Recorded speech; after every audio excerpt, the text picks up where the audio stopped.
live, right? Yeah, yeah. We thought that was in charge. Different ideas of charge.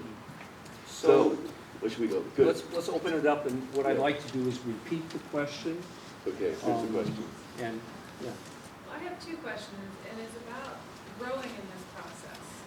And they're questions about, I think they're unified by interpretation. So self as reader and other as reader. When you're reading your own work, when you're following Poetics, I've discovered, I have a director writing center here, and some students do this naturally. They're working with wisdom and metaphor, listening, but they react against their writing as though it were awful. And I've had that experience myself. I'm just curious if that has been part of your process, and how to translate for others that instantaneous moment. Yeah, well, that's really, you want to copy? I can't. Whatever you do. Huh? What did you hear? Did everybody hear the question? Yeah. Yeah? Yeah. Okay. Good. Well, we may ask you to say it again, but you want to say it again, or you want? No, it's, Sure, I can simplify it a little bit. it was just for the, Well, people are reacting to their own work as with resistance, with judgment, with. Well, first of all, people are going to react.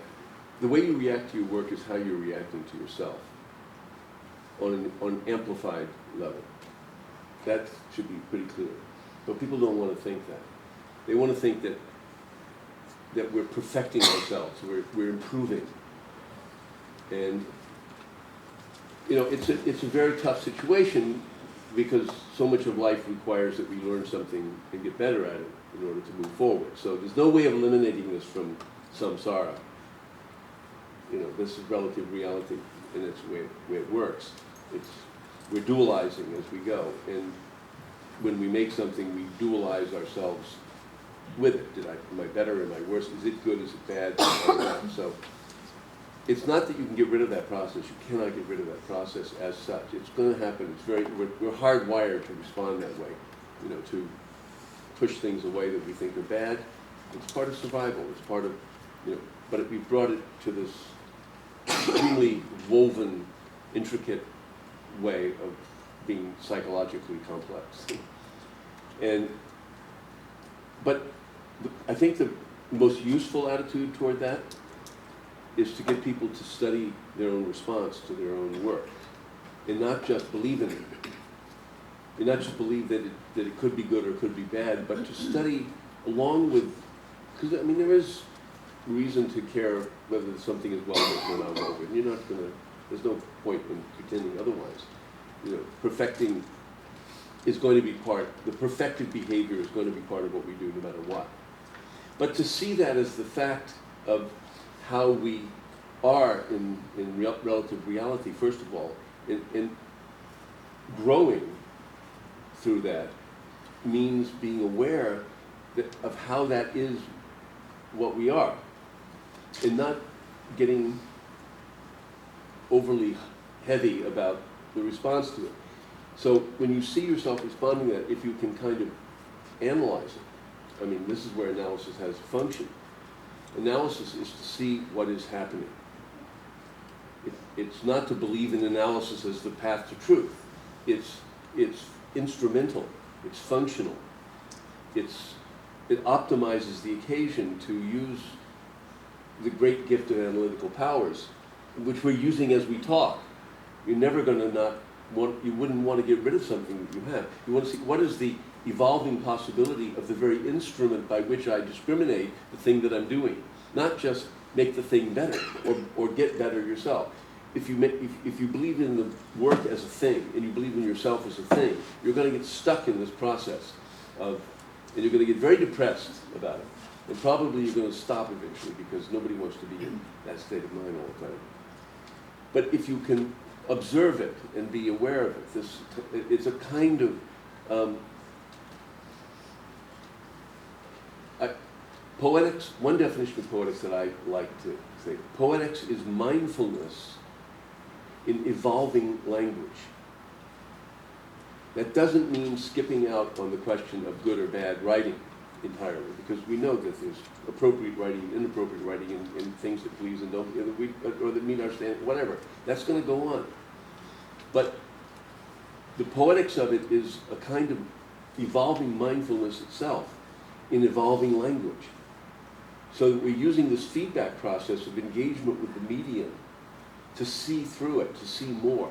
That's, I think, is as useful a notion of the poetics of enlightenment on a very practical level as you can get. That your own work is talking back to you, and it's showing you your own attitudes towards yourself, towards your work, and how you reify these things. We need to open that up and make that more reflexible, and also have a sense of humor about it. It's hard to have a sense of humor when you're super serious about being a good poet and doing good writing all the time, and wondering whether somebody else is going to agree with that or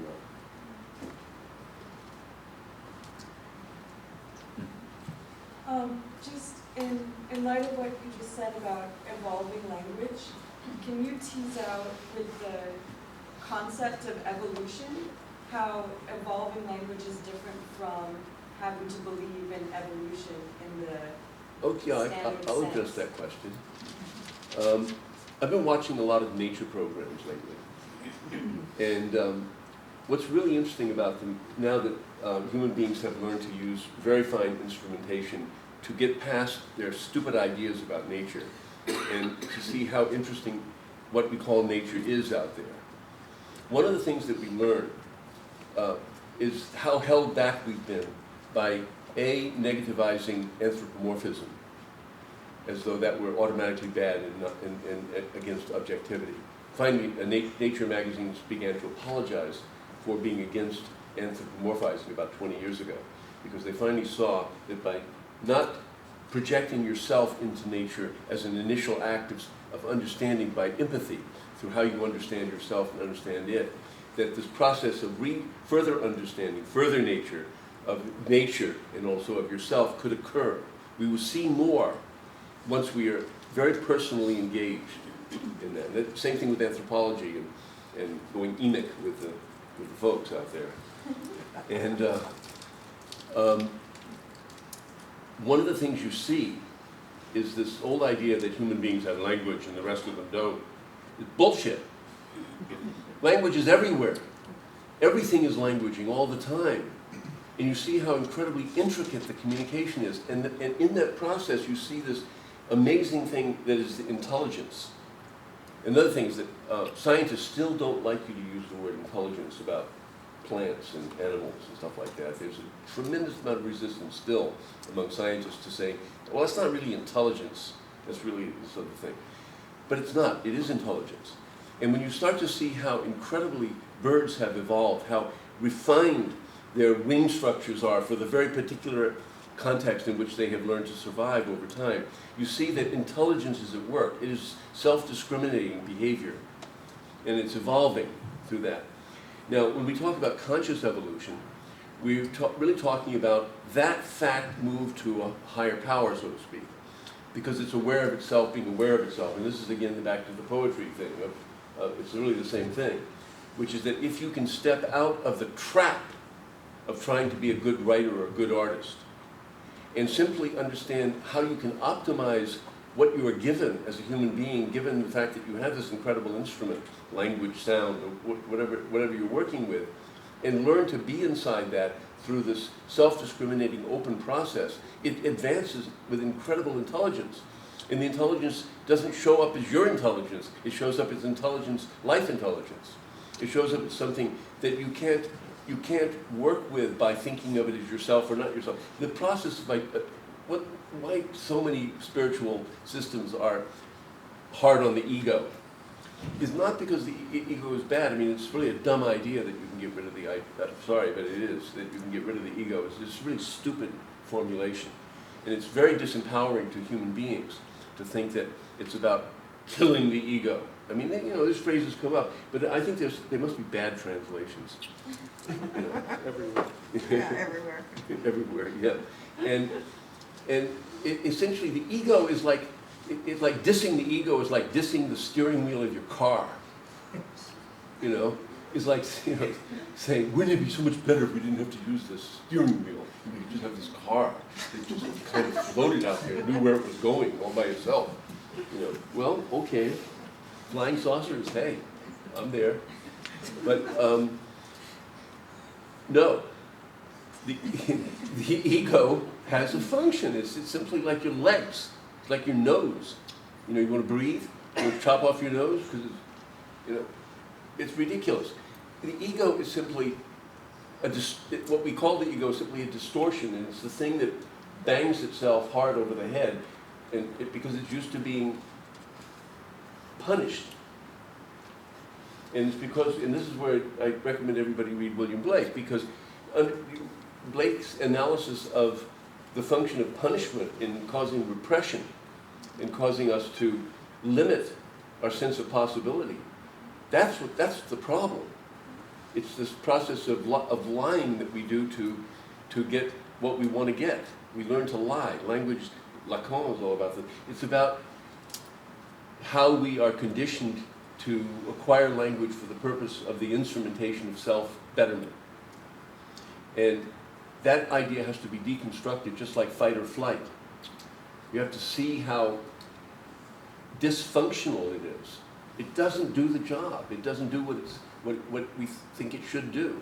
And so letting it go and experimenting with the idea of how the ego can be invited into a further knowledge of itself, will allow its further nature to appear. Am I answering your question? Huh? Yeah. Or addressing. I don't mean answering. Yeah. I mean addressing. Partially. Okay. Where do I have to go? don't want to take up too much time though for other people. For questions. You want to stop there with that one? I would keep on going, but I don't want to take up time. Steven's Okay. not on it. You had part two, I thought, of the question. Well, I did. Part two is about translating, so you're describing this moment that is very much a relationship between the poet and language, Yeah. or the pre-poem. Right. So how does that translate for others? Is that just a mysterious process that, Well, poem means to make, okay, in Greek. You're making all the time. You're making eggs, you're making, sounds, making is going on. So the poetic process is simply, when you discriminate it as something different, you're simply discriminating a more specialized and refined version of what you're doing all the time anyway. There should be feedback at every level. I mean, the process of making whatever we make should speak to us beyond the instance of that. It's called integration. I mean, enlightenment is not something you do when you're meditating. You meditate in order to create a clearing in which the meditative process can now begin to resonate with the rest of your life, can begin to radiate from that space into an allowance of spaciousness within action of all kinds. And writing is just a highly, and it's a very neurotic process because we are neurotic. And so we need to study that. Not just study good writing, study how we respond to, look, language is self-instructing. You watch kids learn language, and and watch your dog talk, how you interact, how your dog starts to understand language or whatever. They really do understand language. And, having concepts of the limits of that is bullshit. I mean, this is this incredibly alive and richly mindful creature. It's using your mind.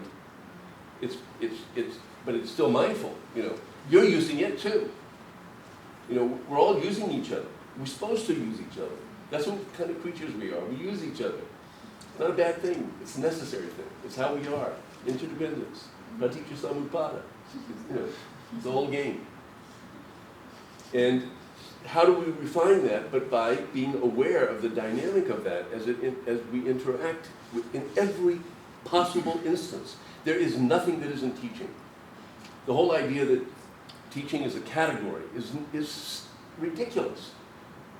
We are teaching. We are language. Everything you do is linguistic. It's all saying something. And when you refine that into the craft of writing, or I am a writer, will I get published? When you kind of take all of the eros of language and shove it into these kind of canned moments of life, like getting published, as though that had the great, of course it's a wonderful thing to publish. You know, so is eating, so are, you know, blackberries. They're all great. You know, it's just that you're going to make blackberries your reality. Watch out, you know, it's kind of limiting. It's writing is bigger than that. Writing is the matrix of mystery. Writing is the place where you get the feedback from language, and language is infinitely rich. It is never the same from one second to another. No word means the same in two instances. It's always got taste, weight, quality, something. And instead of reifying it and looking at similarities and comparative things and standards and all that, get into the body of it. It's fleshly alive. It's real. And what it wants to do is be alive in you and talk to you. Conceptualize it as alive. You want to conceptualize language? Conceptualize it as alive. That's more useful than any other concept that you can have. Conceptualize everything as having feelings and being alive just like you. And see how your relationship with it changes. It will change. It axializes it. It shifts it onto a different center, so that suddenly the awareness, the field awareness is more alive. More is happening. Is language ever dead? Yeah, we kill things all the time. People are dead. Everything. We kill everything. What would be the evidence of a dead language? This doesn't speak to you. But It's just there. This is dead because I conceptualize it as dead. might there be a promise of Lazarus with respect to dead languages? Well, you know, that's a kind of theology. Well, no, I'm asking Yeah, well, the reality of that. Or we thought I it was dead. like the idea of asking dead things to come out of their caves. Or perhaps dead means dormant. Dormant. I mean, is the thing ever dead? Well, I mean, that's another way of conceptualizing it. Is it a useful way? It could be, yeah. To see things as, dead things as simply dormant, that we'll meet them in another life or another dimension or a dream. I mean, I tell you, my relationship to important people to me who have died, I conceptualize them as alive because I know that my relationship with them has improved. And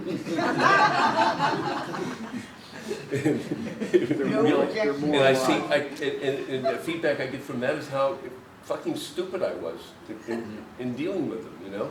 Like, if I could be as awake to them now, if I could get another day with them, to let them know everything I've figured out since they died, well, how great would that be, you know? But life doesn't offer you that option too easily. So you've got to work it out another way. And it's a positive reality.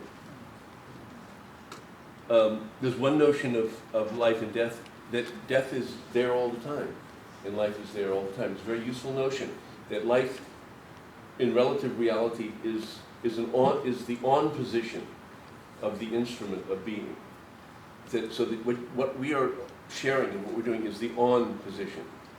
Every once in a while, you can have a break in that, caused by whatever.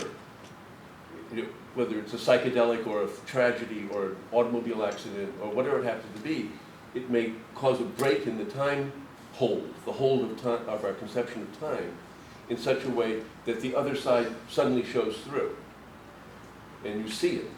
So one way of understanding that is that now you have experienced the off position, and you're not supposed to. You're not hardwired to experience the off position because you wouldn't be you, and you wouldn't be doing this thing that we're doing, this instructional behavior pattern called life, that we're engaged in for the purpose of waking up to what we are. If you want to give it a narrative, that's one of the narratives. And the narrative would be then that life and death are continuous. And there are these curves and thresholds and high points and low points that are definitive moments, but they're not ultimately definitive. So we don't have there's no way of conceptualizing that so that it's an easy trip trip from here on out. It's still going to be as hard as it's going to be. It's not useful for it to become any easier, because we would go to sleep behind it and we'd just go eat popcorn.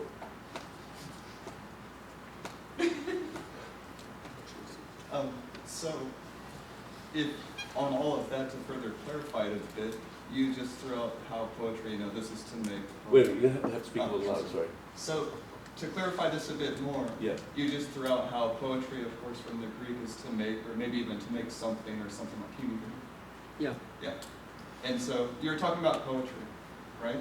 As a word to make, or to make Yeah, something. Right, but yeah, my yeah. question is though, Yeah. could you contrast that, or does it contrast with the title of your newest book, Glossolalia, where that has something more to do with clarifying language, whereas poetry might have something to do with making something that wasn't there before. Glossolalia, in my mind, it sounds like you're clarifying something that's there. So the question is, where in other places you talk about the language mind, you make this term, you italicize it, right? Language mind, and this being what we're really trying to investigate, how would you contrast poetry as making something and glossolalia as clarifying something, though they're kind of on the same? Thank you for the precision of your question. I might have to shift it a little bit, however, and say that clarifying is one aspect of it. Showing forth is what we're looking at, is the real possibility. When I invent words like that, or shift their valence in those kind of aggressive ways, it's kind of language aggression. I'm doing it so that some things can come into us that we half understand and feel all right about it just being half, so that its resonating pattern can be a new configuration. There is no answer to that question, because it's a dynamic interference with how language is working in the, quote, ordinary way. It's non-ordinary language, to use Castaneda's term.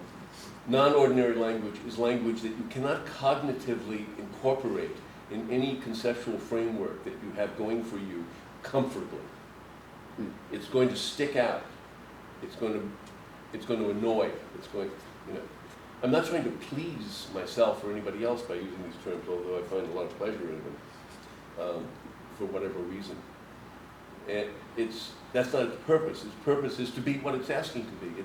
I don't sit around and try to figure these things out. They sort of happen, because of the way that the process is going. And when they happen, they happen in a way that sticks around. Because, the process of making these things over the 17 years is that they self-destruct, some disappear, they change, they transform, they get into new relationships, and it begins to reconfigure itself over time. There's very little of what started 17 years ago that's still there in that form. But I didn't revise it. I didn't sit around saying, this is bad and this is good. I didn't go to the act of revising it because I was trying to make it better. It's just that over time, it's like the survival of the most awake. Some things would be now more awake, and I'm more awake, and so these other things are kind of dull, and they fall away. But it's a self-generating, self-refining, self-discriminating process that I'm learning to surrender to. So my proper relationship to it is really surrender. I'm not trying to do anything to language that I understand language should be. I'm trying to allow language to be what it has shown me that it really wants to be. And in that sense, it's talking to me. That's the narrative that I accept about it. It's useful to me. Is it really true? No.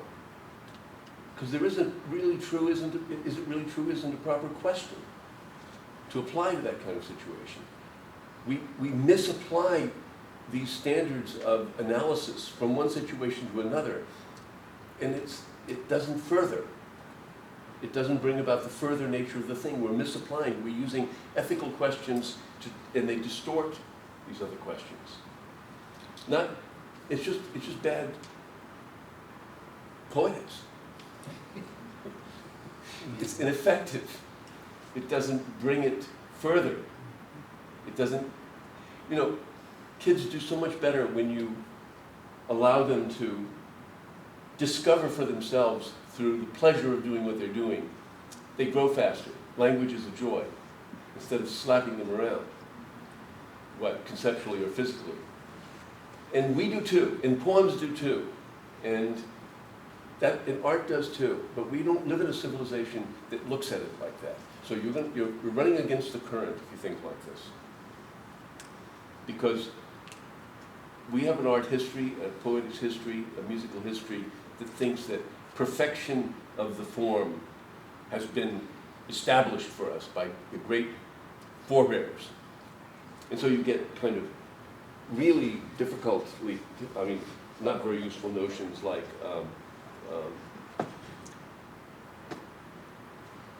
belatedness, like we somehow have to overcome the past in order to be who we are. We have to kill the father. Ho hum. There are other models, if you need a model, that are going to work a lot better. You don't have to kill the father. You can love the father too and find out the father's limitations. You don't have to be the father's limitations. You look to the heart of the father. What would the father have done had the father had better means available and a better understanding or a richer understanding? Imagine that father to be the father. And that father will behave very differently toward you, and you will behave very differently toward this inner father that is judging everything and pulling us apart and all that stuff and making war. It's not necessary.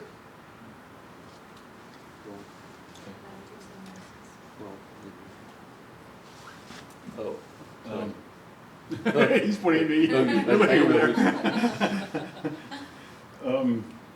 A couple of times you talked about things that are hard to language. Things that- You talked about things that were hard to language. At one point you were talking about making a description of a spiritual situation. Yeah, and, right. not having the tools available and so on and so forth. And but you also talked about field perception.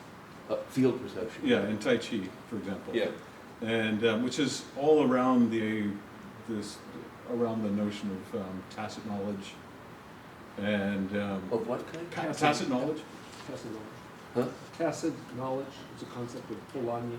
Oh, right. Yeah, yeah. Go Okay. ahead. Well, Okay. yeah. I mean, there's Right. I mean, knowing things without being able to say that you know them, or Okay. dowsing, for Yeah, example. Okay, yeah, Intuition amplifiers, things like Right. this, Okay. which I mean, in our culture, even just like suggesting the idea that you could have thought without language, for a lot of people is a big problem. And yet, most of, for example, field perception is just pure thought without language. I mean, well, there's an active dimension to it though, you know. I mean, practice requires a certain kind of effort, but all efforts are not born equally. There are different kinds of effort, and we learn the kind of effort that brings us to the effortless. That's a very interesting thing to learn. It's extremely difficult to learn, and you don't actually ever completely learn it. It's always new, it's always beginner's mind, it's always something you're just starting out with. Because every single instance is going to be a kind of hard notion in the self to try to deal with it. And to release into awareness and maintain contact with that requires continuous practice. And that requires some device that works for you. And devices don't work for everybody. It has to be the device that allows you to be committed inwardly to what actually will work for you. And the problem is that we have a lot of thanatos, we have a lot of naysaying, and this is, you can call it the father if you use the metaphoric system of Lakoff. the missing. And that's useful to see that why that is such a strong idea, but it's not the limit of the idea. There are other dimensions of the idea. So the thing is that how can we learn to be continuously adjusting ourselves toward a mindful core that is based upon the contact with something that is actually speaking and working. That's a discipline. Charles Olson said he was interested in poets as disciplined lives. And when I first heard that, I said, what are you talking about? I don't know any disciplined poets, hardly. I mean, they're all over the place. They're procrastinators, they're deniers, they're all these things. And then I realized what he meant by that was the disciplined life that a poet, he was seeing in poets, is their profound commitment to something that they know to be real, and to be in contact with something that is beyond their understanding. And they weren't judging themselves once they made contact, they were living it. And the poets who are really living it are living in the knowing that they have found their own track. Now that can change, that can shift, you can be something else, you can change art forms, you can change. It's not about the identity thing. This is not about identity in any simple sense. It's about an inner commitment to something you know is speaking to you.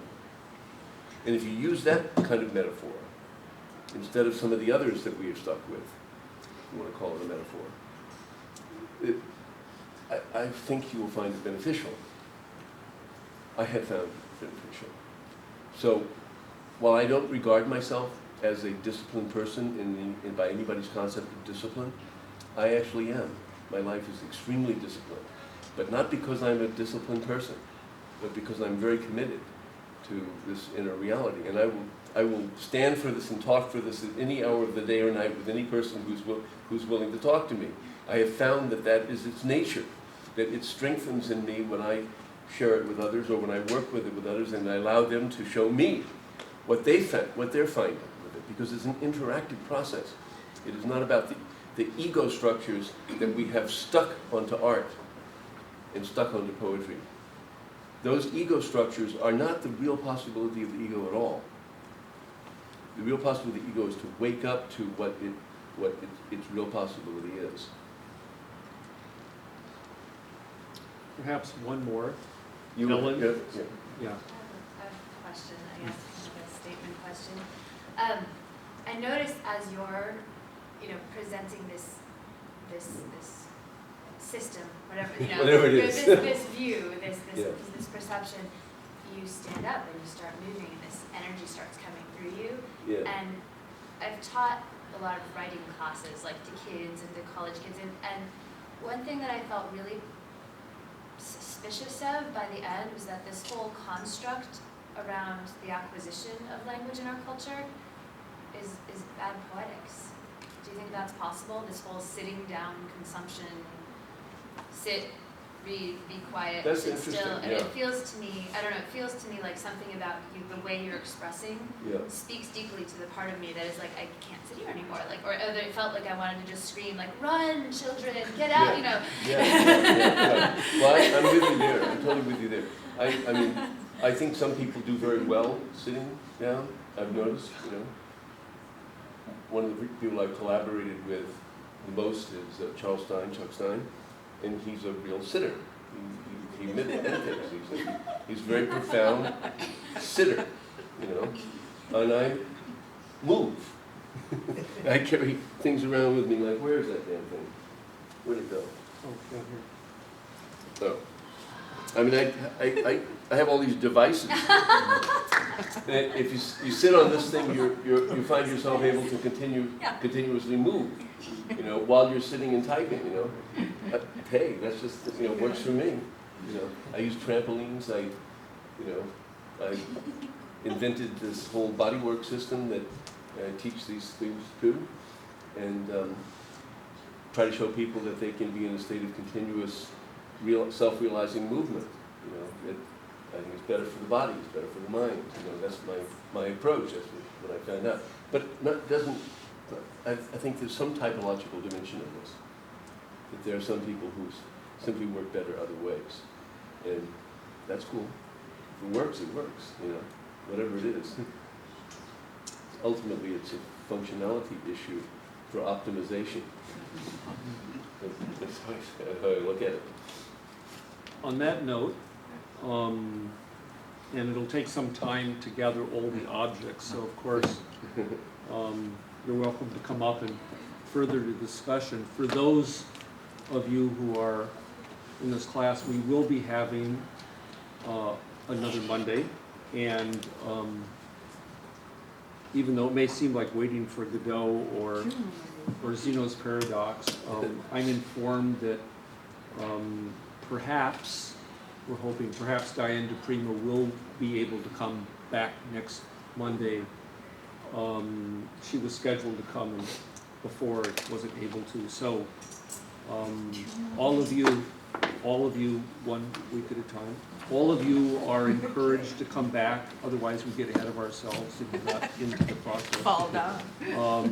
Yes, so for those of you in the class, please come next Monday and we will see. And for all of you who arranged or deconstructed your previous plans for tonight to come and sit here, my apologies. And encourage you to be in touch. All of my classes are open. And I want to thank George very much for rearranging his schedule. George and Susan Quasha. They're on to Los Angeles or St. Inez tomorrow, and they made time to come because this stuff's Steve important. is so sweet. That must be it. No, we're both extremely impatient. And, we've had the great good fortune to have, in some sense, known each other for over 40 years, so may it continue. And anyway, thank you, and please give George a big hand.